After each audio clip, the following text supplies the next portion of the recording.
Chers compatriotes, la communauté universelle célèbre le 17 mai de chaque année la Journée mondiale de l'hypertension artérielle, instituée depuis 2005 par la Ligue mondiale contre l'hypertension artérielle.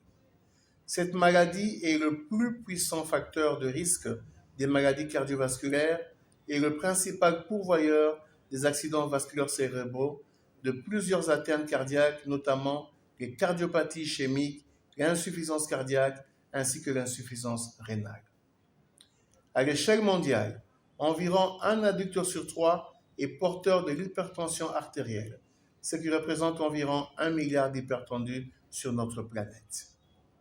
En République démocratique du Congo, notre pays, la prévalence de l'hypertension artérielle à l'échelle nationale se situe entre 25 et 40 %, sur base des enquêtes réalisées dans certaines provinces.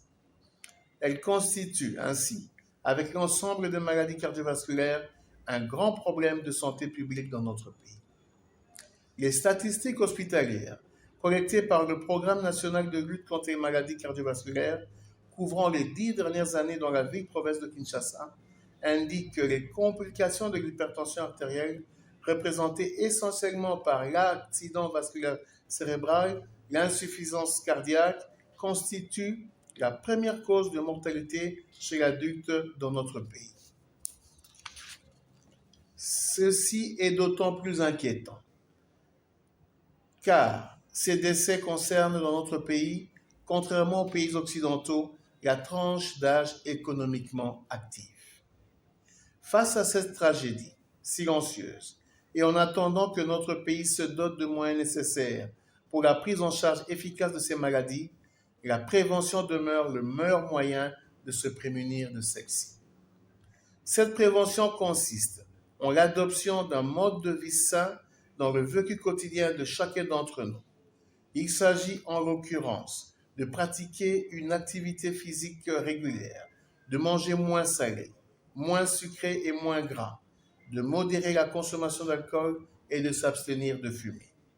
Ces mesures permettront de prévenir des puissants facteurs de risque cardiovasculaire que sont notamment l'hypertension artérielle, le diabète, l'excès de cholestérol et l'obésité.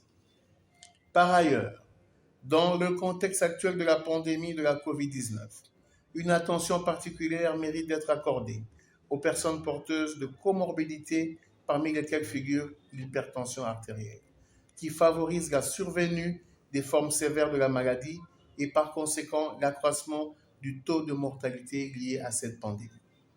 À cet effet, je tiens à remercier ceux de nos partenaires du système des Nations Unies qui apportent leur appui technique et financier à la réalisation dans la ville-province de Kinshasa d'une activité de sensibilisation, de dépistage et de prise en charge des comorbidités de l'hypertension artérielle et du diabète dans le contexte de la pandémie de la COVID-19. Il s'agit en l'occurrence de l'OMS et de l'UNICEF. Le gouvernement de la République, sous la conduite de son Excellence Monsieur le Premier ministre Jean-Michel Sama Lukonde, s'inscrivant dans la vision de son Excellence Monsieur le Président de la République Félix-Antoine Tshisekedi Tshilombo, ne ménagera aucun effort pour soutenir toutes les actions destinées à lutter contre la progression de toutes ces maladies non transmissibles, conformément aux engagements pris par les États membres des Nations Unies lors de différentes réunions de haut niveau sur les maladies non transmissibles tenues successivement en 2011, 2014 et 2018 en marge des assemblées générales de l'ONU. J'invite chacun de nous au changement positif de comportement pour mieux combattre l'hypertension artérielle, ses complications, ainsi que l'ensemble des maladies non transmissibles. Je vous remercie.